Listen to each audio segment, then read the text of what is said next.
Joining me today are some of the greatest names in American blues history. Joseph Morganfield, who is Muddy Waters' son. Brenda Wilson, who is Jackie Wilson's daughter. Tomiko Dixon, who is Willie Dixon's granddaughter. Billy Davis, who was co-founder of Anna Records with Berry Gordy. And Toni Spearman, Blues Hall of Fame and Ambassador of Blues to South Carolina. Sitting with me in Indianapolis is Toni Cheesebourough, who played with the Ohio Players. Let's do a roll call. Toni? Yes. Joseph? Yes. Tomiko? I'm here. Brenda? Oh, yeah.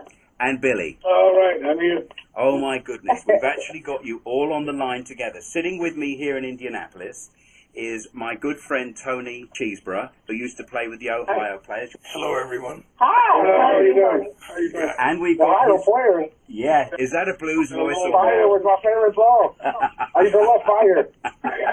It's been a long time. That's the one. That's the Yes. one. And he's got his lovely daughter Cody with us, and it's Cody's birthday today. Say hi, Cody. Happy birthday, Cody. Happy birthday. Happy birthday. This has never been done before with so many people in so many locations. So I'm going to ask Toni, you were awarded an ambassadorship. Tell us about that. Oh, okay. When I got the information about being a blues ambassador, I was totally shocked because I thought someone should sit in a game and playing a game, and I didn't know what to do, so I didn't open it at first.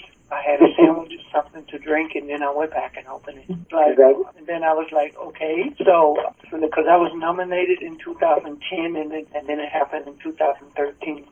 And I was so happy I just sat there and cried, but I didn't know what to say or what to do. Oh, I can believe that. I could thankful that I was so well thought of with me in the blues that I could be able to represent the blues for people, and you got to keep it going. That's right. Yeah. Right. Yeah, And I'm very absolutely. happy to be. And bringing Tomiko in, how did you get to vote on the Grammys? Well, I applied for my Grammy membership in 2012, and they actually turned me down. This is a hell of a story. And they told me that I couldn't get in just because I was the granddaughter of the blues. I had to go and prove myself, so I did just that. So did you have to do a DNA test, Tomiko? I did not have to do a DNA. They knew I was Willie Dixon's granddaughter, of course. I was going to say. But they gave me the qualifications. They like, baby, you got to hit this mark right here. You need to release an album. You need to have a fan base. You need to have this. You need to have that. So what I did was I overexceeded what they asked for. Instead of releasing one album, I released 3. Wow, well done. I went and got, instead of getting the 20,000 fans that I needed, I went and got 500,000. Oh, my goodness. And congratulations. it just went from there, and then I extended my hand once I got in to bring in other artists that was not recognized or that didn't know anything about the Grammys and the process and why it's so important to be a part of the Grammys, especially the blues community. Yes. So that's my stand with them now. So not only am I a voting member, but I also refer in new members. Okay. So let me move on to Brenda. Brenda, you're there? Yes, I'm here. So you're the daughter of Jackie Wilson, and I saw on Facebook that you were proudly presenting your father's jacket. Oh yes, I did. I had the opportunity to showcase his jacket on Facebook. I think it was day before yesterday. Billy Davis has my father's jacket, and it was designed. He personally designed the jacket. And as you see, I had my hands together. It's because that was the only jacket he had designed with cufflinks already built in them. Yeah, I saw that. So that was really So, was that a stage jacket? I don't know, Billy. Was that a stage jacket? No, that was just a jacket. Okay. It wasn't staged. Okay. Well, that was very, very cool to be able to wear that. And I love the cufflinks, by the way. They were adding a touch of class. Beautiful. Yes, very Yes, beautiful. it did. And it was Billy, a beautiful jacket. tell all our listeners about this photograph of you with Sam Cooke. Well, Sam Cooke, I met Sam Cooke in 1969 at the Dunbar Hotel in Washington, D.C. And when I met him, at the time, I was with Hank Ballard and the Midnighters. Mm-hmm. And I was telling him about me and him went out one night, and I was telling him about because I had a girlfriend, my very first girl got out of high school. And she was a Sam Cooke. She was a Sam Cooke fanatic. She loved Sam Cooke, and it would get me so angry that sometimes I would just cut off the radio. I said, I'm sick of that. And when I met him, I told him about it. I said, Sam, I used to hate you, man. He said, why? I said, I had a girlfriend. That's all she thought was Sam Cooke. But after being with him one night, we hang out, and I saw the kind of person he was, and we become, very good friends, Yeah. Very, very good Well, friends. that's a great story. And what a photograph. And the two of you were so good looking. You're about the same height as well. I'm sure if I see you now, Billy, it will probably be like looking at me in the mirror. Not quite as good as I used to look. I used to have a lot of hair then. Well, I'm quite sure you're right about that. And Joseph Morganfield, the son of Muddy Waters. I'm very happy to have you joining us. Did you ever do any they're all happy to speak to him. Look, did you ever do any performances with Muddy? Oh, as a kid, all the time. He used to close the mojo, and that was my cue to come up there. So Very cool. I am familiar with that song and that performance.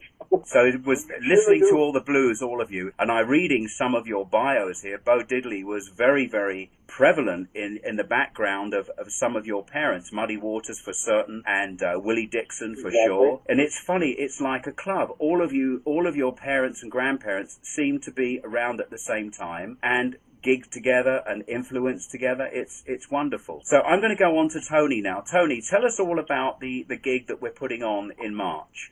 I'm just waiting to get a date from the Opera House in Abbeville. First of all, they're having a new election for mayor, and also we're doing it out of respect for the Dixon family, and also because I think it's a good thing to even get more attention for everything that we're planning to do with it, because it would be nice.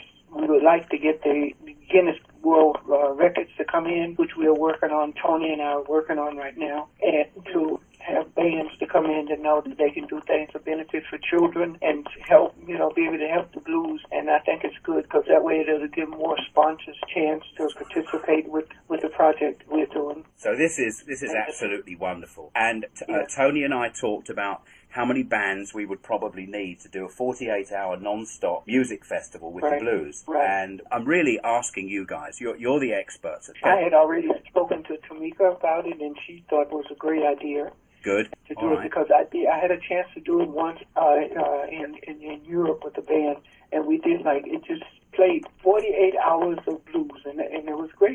Can you imagine 48 hours of blues non-stop? I think it's Wow. incredible. Is that the record, or what is the record? It was a record of, I think, someone had did something like 27 hours or something, and we did 48 hours. 48 hours non-stop blues music. So let me ask you all, how many bands do you think we would need? We're looking at about, an hour set? What do you think? Well, the way I did it the last time when I participated was every band played one or 1.5 set, and then it stopped, and the next band started, did the same thing, and it just kept rotating continuously until, the 48 hours was over. Have them come on for a set and then come back a little bit later. It's an ambitious project, Toni. Yeah, I think it's great. So, Joseph, you going to sing for us there? Yes. I am. I've been practicing and working on my vocals, so hopefully I'll be prepared. Okay, well, you've got till March. And what about you, Tomiko?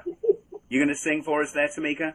Of course I am. I'm going to come and tear the roof off the place. Bring the roof down. That will be great. Yeah. You got to do a Bo Diddley and burn a hole in the stage. A Bo Diddley number. Now that's something. Like Etta James say, burn down the cornfield. Right? There you go. No, I mean, like my Uncle Buddy Guy would say, damn right I got the blues. We might change the lyrics to burn down the Opera House. We can't do that. Wow. Can't do that. We need the Opera House. Yes, I we didn't say anything. And I'm looking to the photo op of all of you on the stage at the Opera House when we put this thing together, and we are really humming along. That will be a magic moment, won't it? Yeah. So we're going to put this out. Have any of you heard of the Slippery Noodle in Indianapolis? I have. Well, Yes, definitely. I'm going to ask my friends. Yeah, well, we've got friends in low places. So I'm gonna ask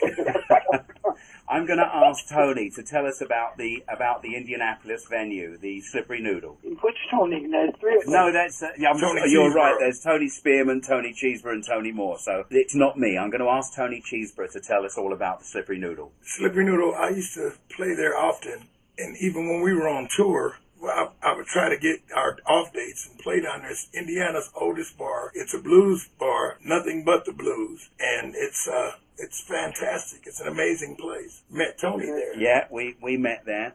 And it's a very old, and it's got a lot of history. It's got there's some holes in the wall where there was a shooting when it was a brothel. There's also a railway line underneath, which was used, I think, for slave trading. Yes. And it's been a brothel. Slave escaping. Slave escaping. Okay, he's corrected me there. A brothel. And a brothel, yes. And now it's a blues bar. Gangs, Al Capone. Yeah, all of the Chicago mob used to come down there. Dillinger. It's an incredibly old place. So I'm going to get Hal Yagi, who is the owner of the bar. His family have owned it for 50 years. I'm going to get him to start rounding up some blues travelers, and we'll have to get an email and a web page together.